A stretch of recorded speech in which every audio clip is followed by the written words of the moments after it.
आज बाप दादा की मुरली जब हम सब सुन रहे थे, अंत में बाबा ने वरदान में क्या कहा? दाता बन जाओ, है ना?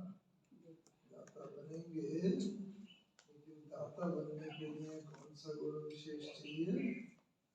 बाबा ने मुरली में बताया कि दाता बनने के लिए रहम दिल का गुण चाहिए, क्योंकि जब हमें किसी के प्रति रहम आएगा तभी हम उसे कुछ देते हैं।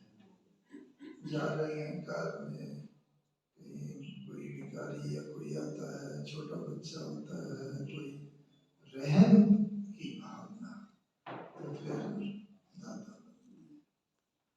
तो हमें ये देखना है इस दुनिया में ना सबसे बड़ा दाता कौन है? शिव बाबा। और शिव बाबा तो है ही है।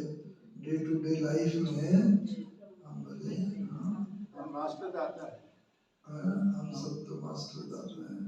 व्यक्ति, वस्तु, कोई भी चीज हो, दाता देखा जाए ना तो सबसे बड़ा दाता है पृथ्वी। कितना दाता! जब से हम पैदा होते हैं पृथ्वी से सब अनाज मिलता है, पानी मिलता है, फल फ्रूट मिलते हैं, सब्जी मिलती है, पेट्रोल मिलता है, सब चीज की दाता पृथ्वी।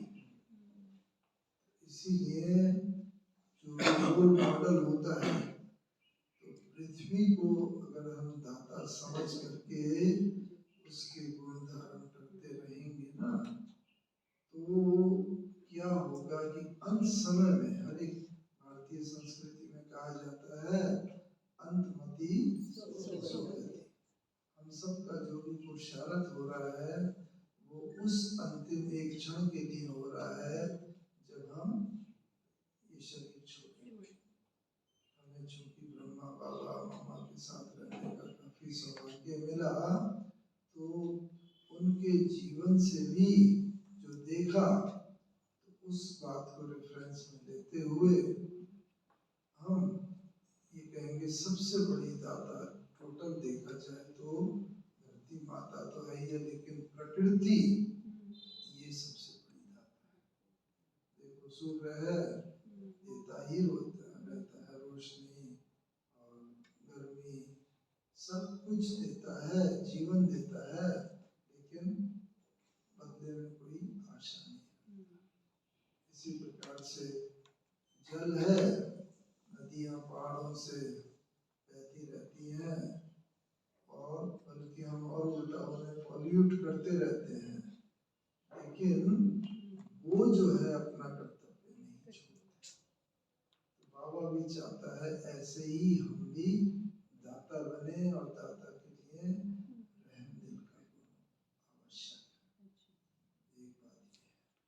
और जब ये प्रकृति है ना, तो ये प्रकृति चूंकि सबसे बड़ी दाता है, तो प्रकृति को हम किस प्रकार से हम उसको फॉलो करें कि प्रकृति की तरह हम दाता, जो जितना बड़ा दाता होगा उतना बड़ा क्या होगा?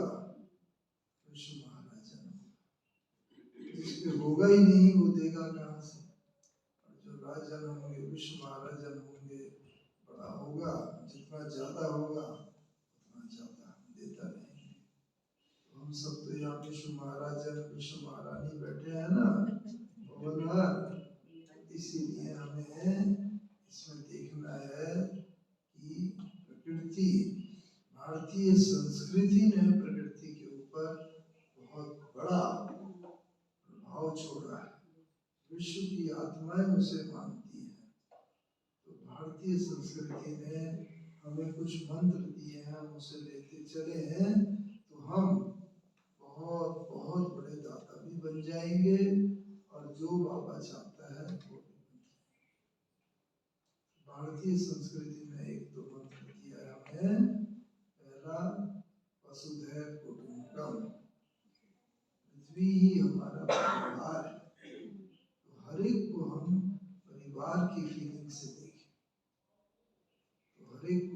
अपने से परिवार की फीलिंग से देखें, उसके साथ बिहेव करें, बर्ताव वैसा करें।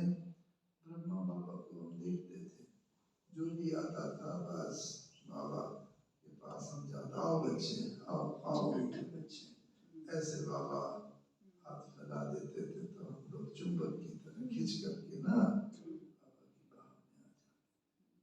खैर वो तो दुनिया वाले भी करते हैं कई, लेकिन मुख्य क्या होता है कि जब हम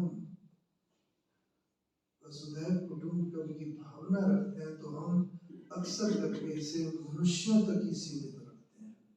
लेकिन हमारे मनीषी वैज्ञानिक और परमात्मा ने जब कहा वसुधैव कुटुंबकम, तो वसुधा में पृथ्वी पर जितनी भी है चीज सब हमारा परिवार।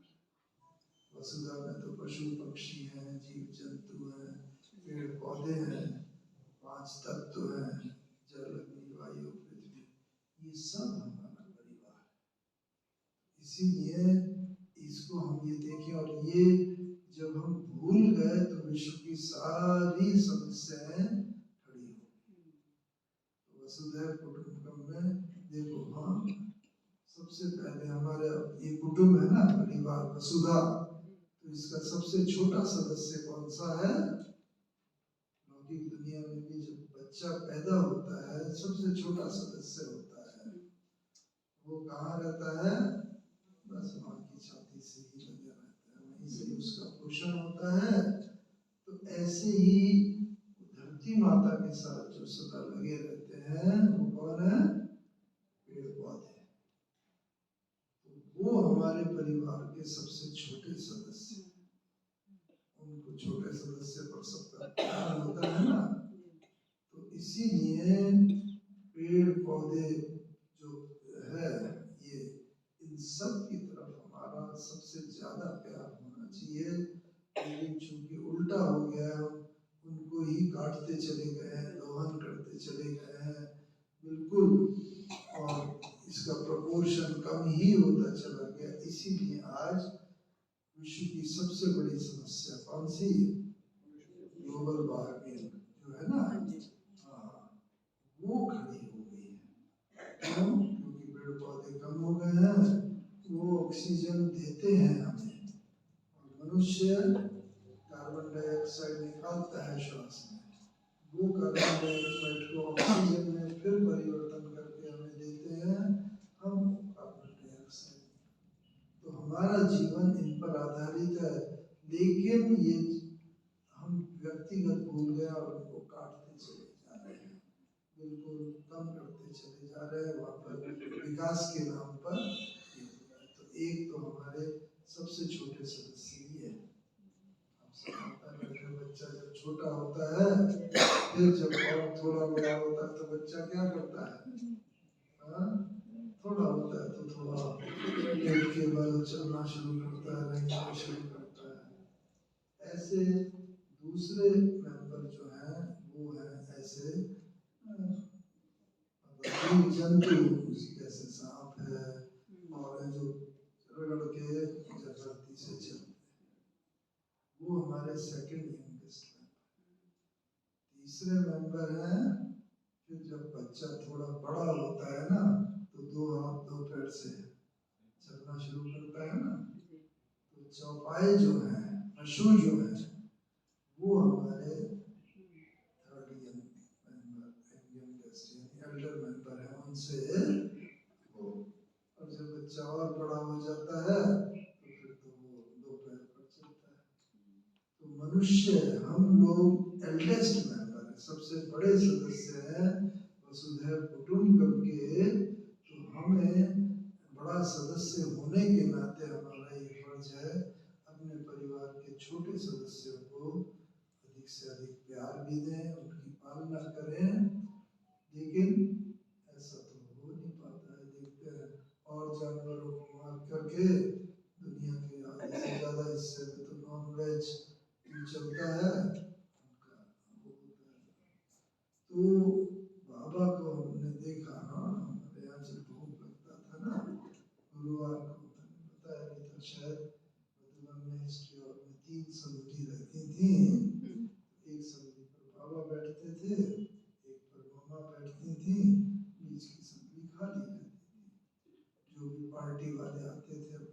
वो सुनाते थे, और जब जाने से पहले क्या धारणा करके जा रहे हैं वो सुनाया।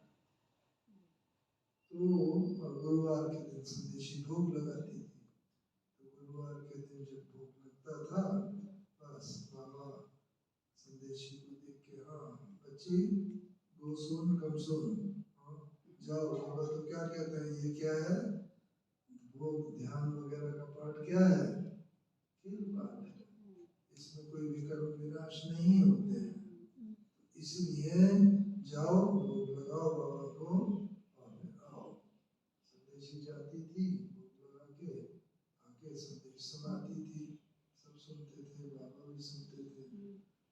फिर बाबा क्या करते थे कि यहाँ थाली में ना, जैसे डब्बियाँ होती हैं, किसी डब्बी में जो भी भोग बनाया होता है, हलवा या जो भी चीज, थोड़ा निकाला, हाथ पे रखा, फिर बाबा आओ बच्ची, आओ आओ बच्ची, हाँ किस बच्ची को बुलाते थे, चिड़िया, हाँ छोटी चिड़िया, तो वहां से खुदकती हुई एक चिड़िया कहीं से दूर से वैसे नहीं दिखती थी क्लास में, लेकिन वो आई बाहर से, पीछे के गेट से आती थी, चलती टेबल पर आई, टेबल से फिर बाबा के हाथ पर, वो बड़े प्यार से, हाँ बच्ची लो खाओ। तो बाबा की दृष्टि वृत्ति ऐसी थी कि चाहे चिड़िया हो चाहे कोई और, एक बार सांप निकला तो भाई लोग खड़े थे और वो सांप को मारने के लिए, बाबा इधर मत आओ, बाबा किचन की तरफ से आ रहे थे, तो क्यों बच्चे क्या हुआ, बाबा यहाँ सांप है, अरे अरे बच्चे को मारना नहीं, बच्चे को वहां तकलीफ मत दो, अरे के लिए बाबा का बच्चा बच्ची है, फिर क्या करे बाबा, इसे आओ आओ, बाबा बताता है। तो बाबा ने कहा, एक भाई उसके फर पर डंडा रख के दबा के बैठा हुआ था, जिससे वो आ रहा कि बच्चे को तकलीफ, जाओ एक हांडी लेके आओ, मटका कोई भी घड़ा, तो लेके आए, एक भाई को बोला बाबा ने कि बस इसको पीछे पकड़ो, इसमें डालो, ऊपर बांधो, जंगल में छोड़ो। तो चाहे कोई भी हो, वसुधैव कुटुंबकम का ये है कि कोई भी पशु पक्षी जीव जंतु हो, हमारी उनके प्रति रहम की दृष्टि जो भी है। और इकोलॉजी वैज्ञानिक भी कहते हैं, इकोलॉजिकल साइकिल में एक एक का महत्व, एक भी अगर विलुप्त, आजकल कई कड़ियां बीच में विलुप्त हो गई हैं, वैज्ञानिक भी मानते हैं कि योनियां बहुत है, अभी तक वो लगभग 60-70 लाख योनियों का पता कर चुके हैं। भारतीय संस्कृति 84 लाख योनियों बोलती है, उनकी रिसर्च में कोई कमी होगी और कर रहे हैं, लेकिन जो भी होते हैं योनियां, तो बाबा यही कहते हैं कि बाबा ने कहा पकड़ो और छोड़ के आओ।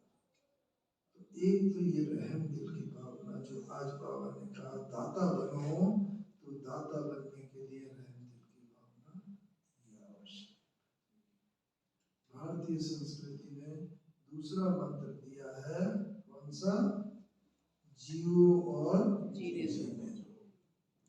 आज परिवार में जितनी भी कटुता होती है, डाइवोर्सेस होते हैं, संबंध विच्छेद होते हैं, झगड़े होते हैं, उनका यही है, हम इस मंत्र को भूल गए और हमने वेस्टर्न कंट्रीज का मंत्र धारण कर लिया है, कौन सा, सर्वाइवल ऑफ द फिटेस्ट, जो फिटेस्ट है उसको ही जीने का अधिकार है, जबकि भारतीय संस्कृति कहते हैं सबको जीने का अधिकार है, इसलिए जियो और जीने दो।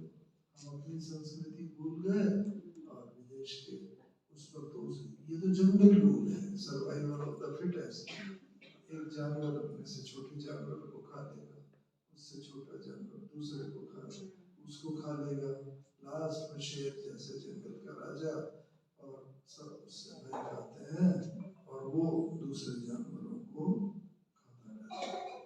तो एक ये चीज है जो बाबा ने बताया ना, सर्वाइवल ऑफ द फिटेस्ट नहीं, बल्कि जियो और जीने। अपने लौकिक में भी देखिए, जब जो बड़ा होता है ना, वो अपने छोटे को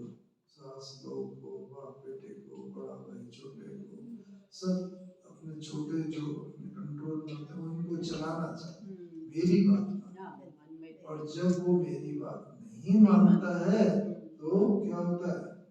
क्रोध आता है, गुस्सा आता है, कटुता होती है परिवार में, एक दूसरे से झगड़ा। तो इसीलिए भारतीय संस्कृति का अगर ये मंत्र हम बाहर पहले अपने परिवार से ही शुरू करें, लौकिक परिवार, अलौकिक परिवार, तो विश्व में अपने आप ही तभी भारत विश्व गुरु बनेगा। इसीलिए एक ये मंत्र है, जियो और जीने। तो बस हाँ, गाइड करना हमारा फर्ज है। बच्चा है, उसे पूरा मालूम नहीं, गाइड करें, उनको बताएं, लेकिन ये एक्सपेक्ट ना करें कि वो उसकी पूरी पालना करेगा ही करेगा। आप सब तो बच्चों के अनुभवी हैं, तो इसीलिए और जब वो नहीं करता है उसका नुकसान भी हो जाता है, लेकिन वो भी नहीं समझते, तब जाके वो समझता है। लेकिन हमेशा ही आप ये रखो, मुझे बड़े प्यार से और उससे देखना है। तीसरा महामंत्र भारतीय संस्कृति में जो दिया है वो है मन जीते जगत। विदेशी संस्कृति और पाश्चात्य संस्कृति जो है वो मन को कम महत्व देती है, एक्सटर्नल पर्सनैलिटी को, रहन सहन आपका कैसा है, लुक कैसी है, आपका जीवन, वो भी जीवन में एटिकेट्स और वो सब भी आवश्यक है, लेकिन ये सबका आधार मन है।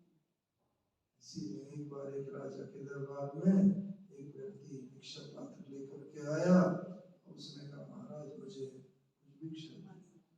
राजा ने कहा हाँ क्यों नहीं, छोटा सा भिक्षा पात्र था, तो मंत्री को बोला जाओ राजकोष से लाके इसका ये भर दो। मंत्री गया, राजकोष से लाया, भरा नहीं। दूसरी बार गया, तीसरी बार गया, 10 बार भी गया, लेकिन देखने में छोटा सा था भिक्षा पात्र, लेकिन भर नहीं रहा।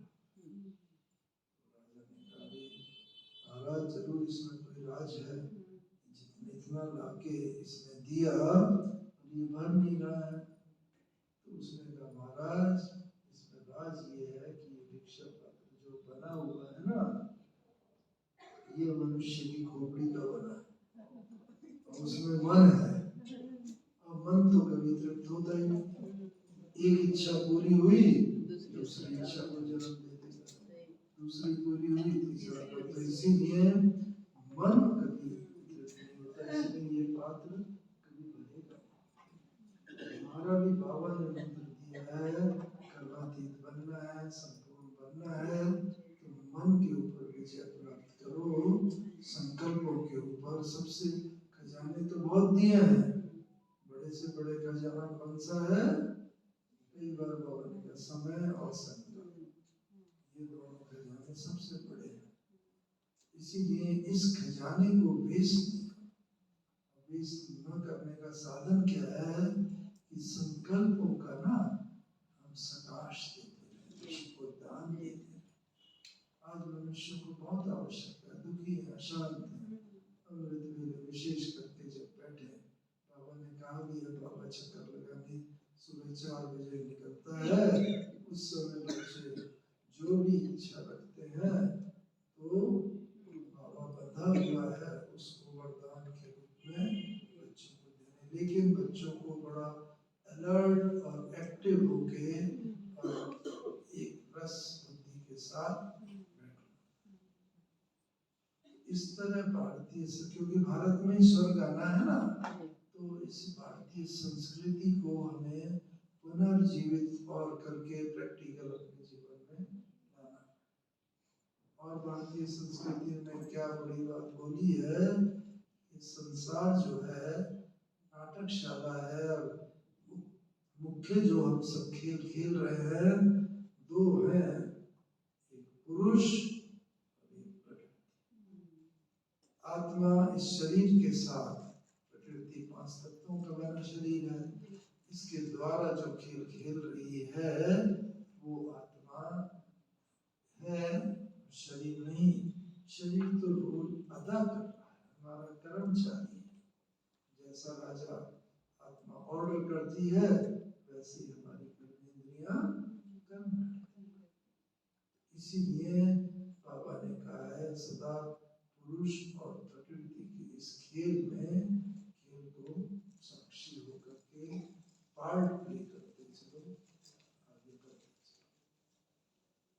तो दाता से बात आज बाबा ने शुरू की वरदानी। तो जैसे ये है इसके लिए दो शक्तियां विशिष्ट हम लोग पुरुषार्थ करना है। जब से आप आए हैं, अरे कोई 2 साल 5 साल 10 साल 50 साल 60 साल तो मुझे ही हो गया, 60 साल चल गया, लेकिन अभी तक सद्गुरु बने नहीं। हाँ, बनने के पुरुषार्थी हैं। और ब्रह्मा बाबा तो 33 साल नहीं बने, और भी 33। तो ऐसा क्या पुरुषार्थ था बाबा ने कि बाबा ने 50 60 साल तो अब और भी 80 85 साल की है सब। जब अभी तक तो कोई भी कर्मतीत ब्रह्मा बाबा के सिवा बना नहीं। हमें याद आती है वो घटना, मामा ने जब 65 में शरीर छोड़ा ना, तो जब मामा ने शरीर छोड़ा तो मामा ऊपर गए सूक्ष्म बदल में, तब तो साकार बाबा यही थे। तो मामा से पूछा, माँ सूक्ष्म बदल ब्रह्मा बाप दादा ने कि मामा कर्मातीत स्थिति का अनुभव करके आई हो?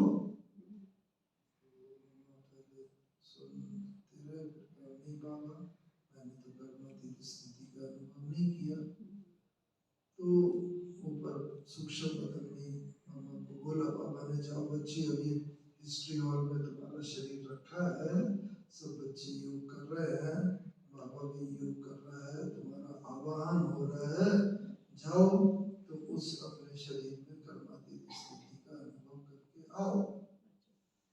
मामा को भेजा, मामा नीचे आई और काफी समय थोड़ा रही, और फिर उसके बाद जब ऊपर गई सूक्ष्म बदन में, फिर बाबा ने पूछा, मामा अनुभव किया? तो मामा ने कहा नहीं बाबा। क्यों बच्ची? बाबा जब मैं नीचे गई तो शरीर तो ठंडा पड़ चुका था, जैसे निर्जीव था, मैंने प्रयास भी किया तो उसमें शरीर में कोई चूर नहीं हुई, कोई वो नहीं, मतलब वो तो पड़ा रहा और कोई भी उसमें लाइफ नहीं है। तो बाबा ने कहा कि देखो बच्ची, ये ही ना, जब तक कर्मातीत अवस्था का अनुभव करके हमने उस ओरिजिनल स्थिति को प्राप्त नहीं किया है, जिस स्थिति में हम परम धाम से आए थे। जब हम परम धाम से आए, भले कोई सतयुग के पहले जन्म में आया, दूसरे में, सब अलग अलग टाइम पर आते हैं, हर एक की कर्मातीत अवस्था अपनी है। तो जब हम आए, जब तक हम अपनी वो स्थिति प्राप्त नहीं कर लेंगे, तब तक वहां पर जा नहीं सकते। हम सबका लक्ष्य तो परमधाम जाने का ही है ना पहले, उसके बाद वहां से फिर सतयुग में जाएंगे। इसीलिए बाबा ने जो कहा है वहां पर जाना है, उसके लिए वो स्थिति को प्राप्त करना, बिना प्राप्त किए नहीं जा सकते।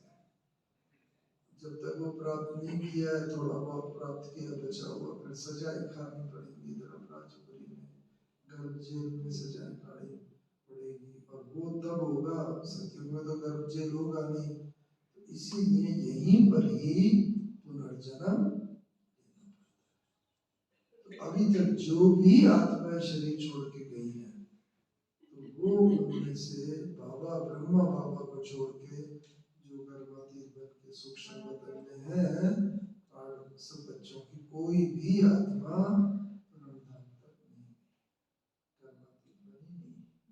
तो मामा को उस वक्त बोला, जाओ बच्ची, अब बचा हुआ पार्ट पूरा करो, और फिर उसके बाद प्योरिटी की ओरिजिनल स्टेज को प्राप्त कर लोगी, तो फिर सब बाबा के साथ परमधाम। और बाबा ने सब बच्चों के लिए भी बोला, सबको कहना कि इसीलिए वो स्थिति प्राप्त करने के लिए क्या करना है, अब समेटना शुरू कर, अंत में कहते हैं भक्ति मार्ग में भी सुना होगा कि जब आत्मा शरीर से निकलती है तो उस समय मनुष्य के सामने उसके जीवन की घटनाओं की रील जैसे घूम जाती है, सब याद आता है। तो वो भी याद आते हैं जिनसे बहुत स्नेह होता है, वो भी याद आते हैं जिनसे दुश्मनी होती है या कोई वैर भाव होता है। तो अभी बाबा ने ये खास मंत्र काफी समय से दिया है कि ऐसा नहीं कि किसी से वैर हो, किसी से वो हो। कबीरदास जी भी ये बोल के गए है ना कि कबीरा खड़ा बाजार में सबकी मांगे खैर, ना काहू से दोस्ती ना काहू से बैर। तो ऐसा क्यों कहा?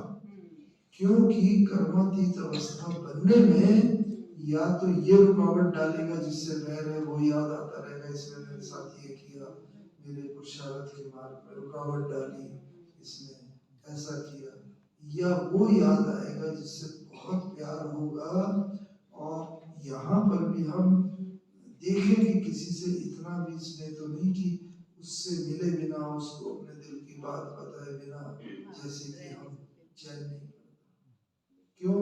बाबा तो कहता यही रखो बस मेरा तो बाबा, दूसरा ना कोई। अगर कोई मनुष्य आत्मा हुई, जितना अच्छे से अच्छा मित्र हो, अगर दिल की बात भी उसे बताएंगे ना, तो जैसे कि भगवान की बात को हमने स्वीकार नहीं किया। इसीलिए ये बाबा चाहता है कि ऐसी स्थिति भी न हो कि कोई किसी से अति स्नेह हो या, और इसीलिए अब माया जिस रूप में आती है, अभी तक तो माया अपने जिन रूपों में आती रही होगी, हम सब अनुभवी हैं। शुरू में जब ज्ञान में आए तो पहले लोग राजकुल की मर्यादा, खान पान, रहन सहन, वो सब में तो परिवर्तन हम सब ने कर लिया काफी हद तक और करते भी जा रहे हैं।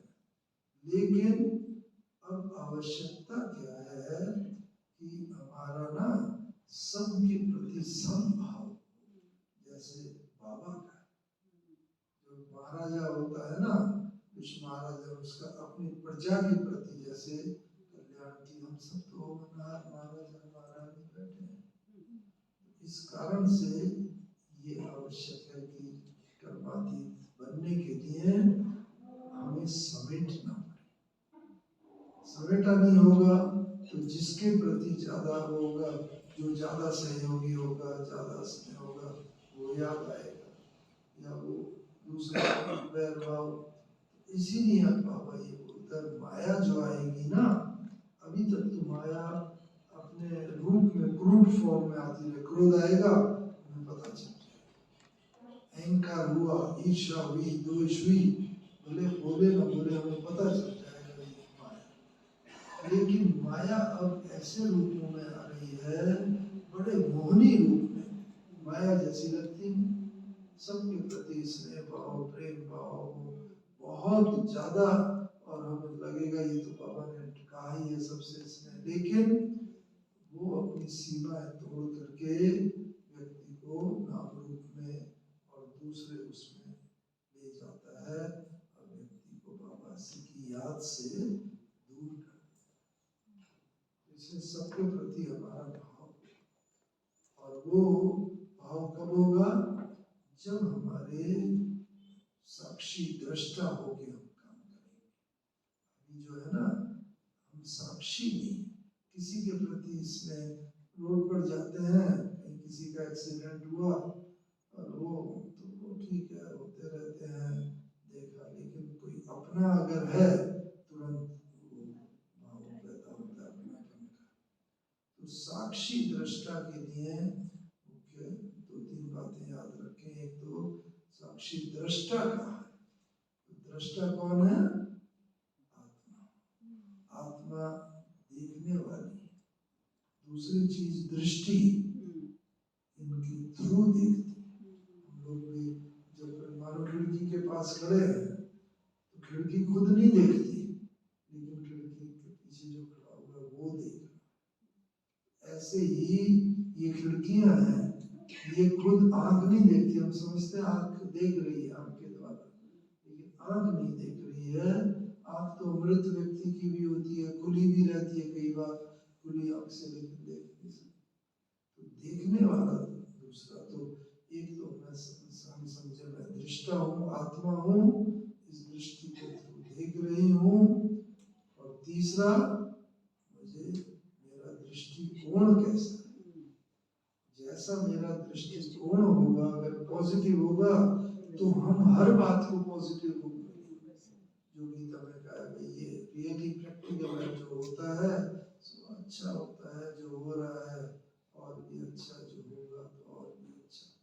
तो जब भावना ये कहने तक नहीं रहेगी, प्रैक्टिकल में आएगी जीवन में, तो उससे क्या होगा कि हमारा दृष्टिकोण जीवन में जितना पॉजिटिव हो जाएगा ना, बहुत मैनेजमेंट कोर्सेज होते हैं, पर्सनालिटी डेवलपमेंट, आधा गिलास भरा आधा खाली, बहुत उदाहरण देते हैं जैसा जिसका दृष्टिकोण होता है। लेकिन मेन बात यह है हमें साक्षी दृष्टा होना चाहिए। चौथी बात, दृश्य, दृष्टा, दृष्टि, दृष्टिकोण और चौथा दृश्य। क्योंकि ये दृष्टि से जो भी हम देखते हैं वो बाहर के दृश्य देखते हैं, और दृश्य कभी भी स्थिर नहीं रहते। आप गाड़ी में जा रहे हैं, यहाँ से कहीं आप चलते जाएंगे, दृश्य जैसे लगेगा पीछे जा रहे हैं, दृश्य पर रुकते नहीं है। लेकिन जीवन में हम कोई ऐसी घटना हो जाती है तो कई बार रुक जाते हैं, हमारा पुरुषार्थ कमजोर हो जाता है। तो रुकना नहीं है, दृश्य का काम है बदलते रहना, हमारा काम है अपनी जर्नी पर आगे चलते। तो ये दृश्य को हम इस दृष्टिकोण से देखें। और पांचवी चीज है दृष्टांत। जैसा हम करते हैं तो वैसा इतिहास में दृष्टांत लिखा जाता है। इतिहास तो लिखा ही जाता है, हर एक का होता है, जीवन के अंदर भी वो घटनाएं हो रही है। इसीलिए दृष्टांत हम चाहते हैं कि भक्ति मार्ग में द्वापर युग से ऐसे अगर दृष्टांत लिखे जाते रहेंगे, हमारे आपके ही तो दृष्टांत है, जितना भक्तों के ये घटनाएं हुई, ऐसी असंभव घटनाएं भी लगता है भक्तों को किस प्रकार से भगवान ने रक्षा की। तो दृष्टांत तभी लिखे जाते हैं जब हम साक्षी दृष्टा होकर के अंत समय शरीर छोड़े, जिससे कि चारों तरफ अति हलचल का वातावरण भी हो, लेकिन मैं आत्मा अति अचल, अति हलचल हो लेकिन अति अचल का भावना, तब हम संपूर्ण रीति से पवित्र होके बाहर चले। मैं एक बात बताना चाहूँगा, मामा की तो अंत समय की बात बताई, लेकिन बाबा ने अंत समय जब शरीर छोड़ा तो हम मधुबन में ही आ गए थे। बाबा ने बुला लिया था, और 17 और 18 जनवरी को जैसे हमने अपनी आंखों से बाबा की कर्मातीत अवस्था देखी, हम सबको भी कर्मातीत बनना है। तो रोल मॉडल अगर कोई सामने होता है ना, तो वो चीज में ढालना अपने को सहज होता है। लौकिक दुनिया में भी फिल्म के हीरो हीरोइन होते हैं, कहीं हम भी जब सर्विस करते थे ओएनजीसी में इंजीनियरिंग पास करने के बाद, तो हमारे साथ भी एक साथी था, वो बिल्कुल ऐसा दूसरे अमिताभ बच्चन का या उनका वो करता था बातचीत, और वो बिल्कुल लहजा, रोल मॉडल फिजिकली अगर दिखता है, लाइव होता है, तो उसे फॉलो करना चाहिए। हमें तो बहुत सौभाग्य मिला ब्रह्मा बाबा के साथ 6-7 साल तक रहे, 62 से 69 तक। वो तो बहुत लंबी इतिहास है, कभी देखेंगे। लेकिन लास्ट डे में हमने क्या देखा, पहले बाबा बुलाते थे, पूछते थे क्या हाल चाल है, क्या पुरुषार्थ है, लेकिन उन अंतिम दिनों में हमने देखा जैसे हम बाबा के सामने जाते थे, बस बाबा ऐसी दृष्टि देते थे, कुछ भी एक भी अक्षर बोलते नहीं। फिर उसके बाद बाबा कहते थे, अच्छा बच्चे ये पूछने आए हो, ऐसा कर लो, ऐसा हो जाए। यानी मन में क्या चल रहा है, क्या प्रश्न है, प्रश्न भी बता देते थे और उसका समाधान। ये जो लक्षण है कर्मातीत अवस्था का, एक दूसरा लक्षण, जितना समेटा हुआ होगा ना तो वो फिर याद नहीं, लेकिन अगर कोई चीज रह गई होगी, अंत में बाबा कहता है मेरे सिवाय कोई भी याद ना आए, तो इस कारण से अंत समय के लिए वो कब होगा, जब सारा समेटा हुआ होगा हमने। और नहीं तो अंत समय कोई भी व्यक्ति, वस्तु, वैभव, साधन कुछ भी याद आ सकता है। वो याद आया तो अंत में सो गति की बजाय दुर्गति हो जाती। इसीलिए दूसरा ये है, समेटना चालू करें फिर भी कुछ रह जाता है। तो ब्रह्मा बाबा की भी 2-3 चीजें रह गई थी समेटने की। क्या?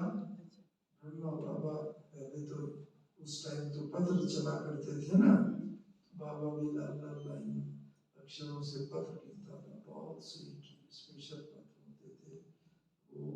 उसमें समय तो मैंने ज्यादा ले लिया, तो इसलिए वो बाबा ने उस दिन सबसे पहला काम ये किया, जितने पत्र आए थे सबके उत्तर दे दिए।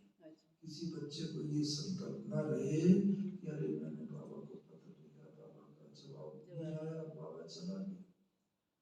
तीसरी बात, रोज बाबा जो है ना, वहाँ जो नक्की लेक पर म्यूजियम है ना, तो म्यूजियम जो है वो बिल्डिंग लेने की थी, वहाँ प्रदर्शनी चल रही थी, बहुत बात चल रही थी, लेकिन तब तक वो बिल्डिंग ली नहीं थी।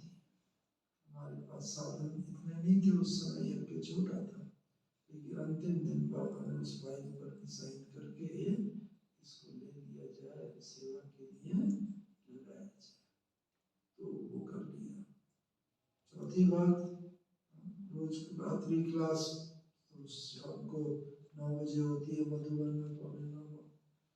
उस वक्त उस दिन बाबा ने कहा 6:30 बजे के करीब, 6 बजे भाई को कि भाई आज अनाउंस कर दो बाबा 7 बजे क्लास है। 7:30 सब भोजन करके रहे, क्योंकि बाबा को मालूम था आज बाबा का अंतिम दिन है। वो तो खैर और बहुत चीजें हैं, कैसे बाबा को भी में उसकी तरह आभास हो गया था कि आज मैं शरीर छोड़ने वाला हूँ, लेकिन बाबा ने कोई अनाउंस नहीं किया। लेकिन सारे दिन की दिनचर्या ऐसी थी जो इंडिकेट कर रही थी कि आज बाबा तो आज बाबा जल्दी तो भोजन करके आना। बाबा को मालूम था बाद में तो फिर कोई भोजन करेगा नहीं, भोजन रखा हुआ भी बेकार जाएगा, तो इसीलिए सब लोगों करा। बाबा समय 7:30 पौने 8 करीब क्लास में आए और उस दिन बाबा ने मुरली चलाई।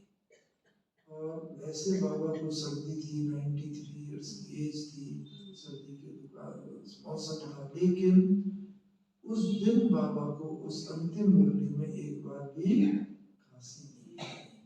गला साफ करने की, ऐसा कफ साफ करने की जरूरत।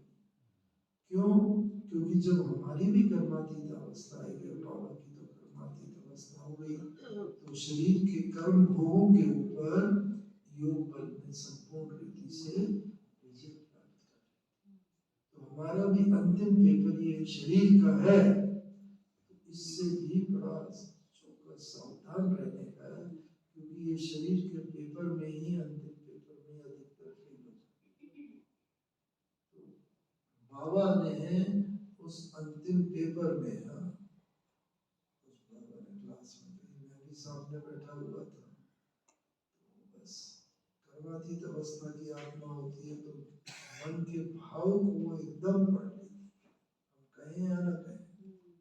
बैठे थे, हमारे मन में भी आया, बाबा कुछ बोले हमारे लिए, बस जैसे अभी भी अव्यक्त बाप दादा कभी आते हैं जो मधुबन जाते रहे होंगे कि हमें बाबा से दृष्टि मिल जाए, स्टेज पर जाने का मौका मिल जाए, बाबा के हाथ से टोली मिल जाए, ऐसे ऐसे। तो अभी तब थे सरकार में, तो ब्रह्मा बाबा, उनके थ्रू शिव बाबा, तो बस ये मन में संकल्प आया बाबा, और जैसे ही संकल्प आया तुरंत ही 2-3 सेकंड के बाद ही बाबा ने उच्चारण करके, नाम ले करके माँ बाप के कुछ उच्चारण करके, तो ये कर्मातीत अवस्था की आत्मा का लक्षण है। हम भी जब कर्मातीत बनना है तो हमें भी ऐसा बनना पड़ेगा कि हम दूसरे के मन को पढ़ सके। वो कब होगा? जब हमारे मन में कोई भी व्यर्थ संकल्प, हमारे संकल्प अगर उसके संकल्प से मिक्स हो गए तो हम उसके रियल बात को तो पढ़ नहीं सके। अब वो आवश्यक क्यों है? कोई कहे भाई दूसरे के मन की बात, क्योंकि अंत में ऐसी आत्मा आएंगी दुखी अशांत भिन्न भिन्न इच्छाएं लेकर के, तो वो समय भी नहीं होगा वो बोल सके। तो बस जैसी हम दृष्टि देंगे उसके दृष्टि के द्वारा मन की बात पढ़ लेंगे और बस मन से तथास्तु निकलेगा। जैसे रोती हुई आत्माएं हंसती हुई चली जाए, परिवर्तन हो जाए। अशांत आत्माएं शांति की अनुभूति करती है। तो ये सब कब होगा? ये अग्नि का गुण होता है। अग्नि में कोई चीज डालो उसका रूप परिवर्तन हो जाता है।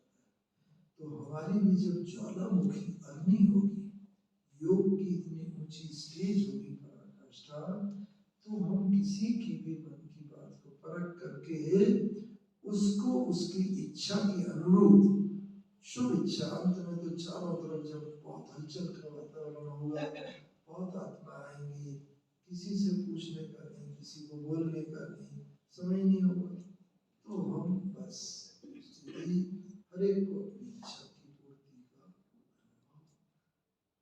तभी तो वो हमें अपना इष्ट देव मानेंगे।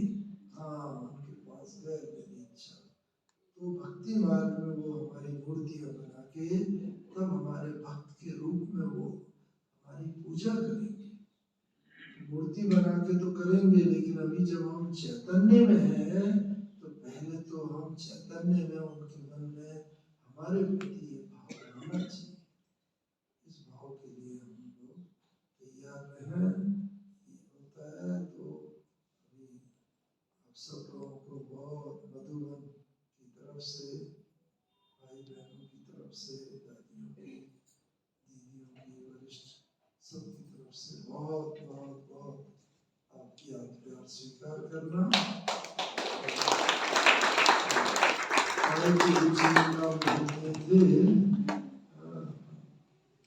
वहाँ पर कौन सी जगह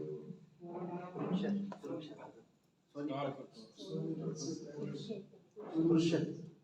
उधर आने सबसे पहले एक्चुअली ये टूर हमारा कि 6-7 दिन से लखनऊ पहले गए थे, वहाँ एक कार्यक्रम पड़ा था पुरानी, वहीं से हमने ज्ञान लिया था। तो वो कार्यक्रम करके और उसके बाद कुरुक्षेत्र गए। कुरुक्षेत्र में वहाँ पर प्रोग्राम था 9 कन्याओं का समर्पण समारोह। फिर वहाँ पर सोनीपत का आया और सोनीपत में कल 2 कन्याओं का समर्पण था, शायद आपको गए होंगे। और बस ये तो चुंगी होती है ना, टोल टैक्स तो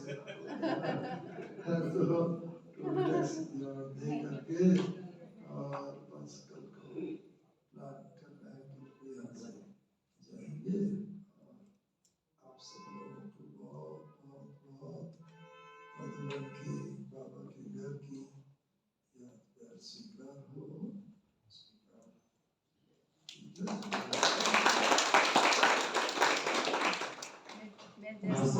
जैसे ही दीदी लिफ्ट से उतरी तो भाई साहब को तो वो नजर आए, मेरा दिमाग तो धन्य हो गए के लिए।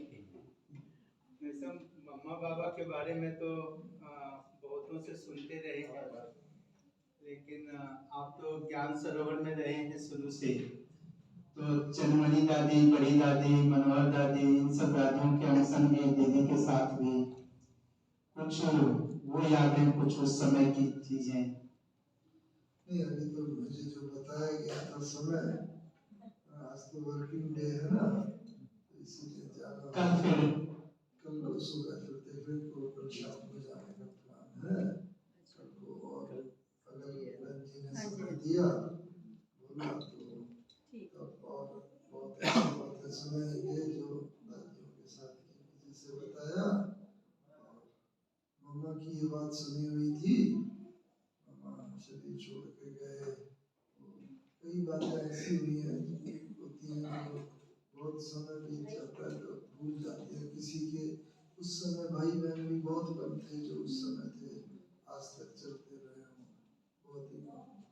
इसीलिए तो बाबा की मामा की बातें बाबा के साथ रहे, तो ऐसे तो बहुत अच्छी कभी बात आपको अगर मौका लगा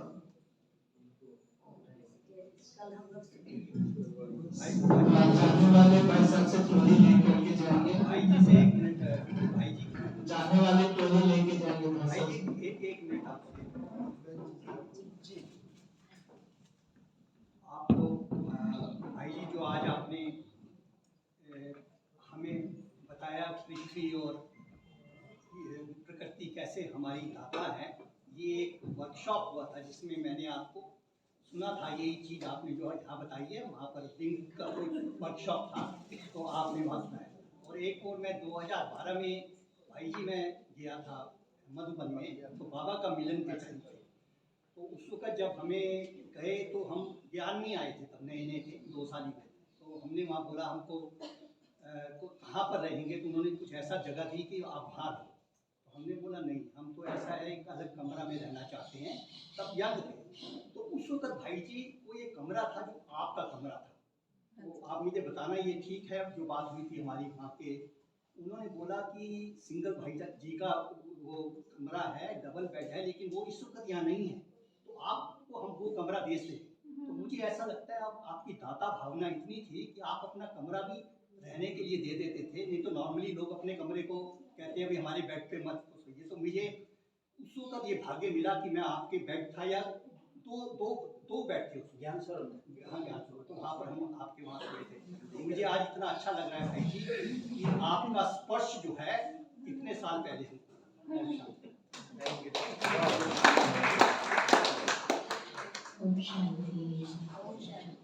सबने जो कर्मातीत अवस्था के ऊपर इतनी गहरी जो क्लास दी है, बहुत ही सुंदर, जिसमें हर एक किसी दिल को छू लिया होगा ये सब बातें। भाई साहब बहुत ही सुंदर और इतना अच्छा, जैसे कि बहुत सुंदर सुनते सुनते ही ना, जैसे मम्मा और बाबा की समीपता की अनुभूति आपने कराई। और यही हमारा आपसे सदा रहेगा कि जो ये आपने जो नाम दिया इसको, कौन सा, हाँ जी, टोल टैक्स, तो ये तो सदा आपका रहेगा ही। और इस तरह से बीच बीच में थोड़ा सा रिफ्रेशमेंट सबको मिलेगी तो बहुत अच्छा लगेगा। तो भाई जी के लिए हम सब दिल से ताली बजाते थैंक्स करेंगे।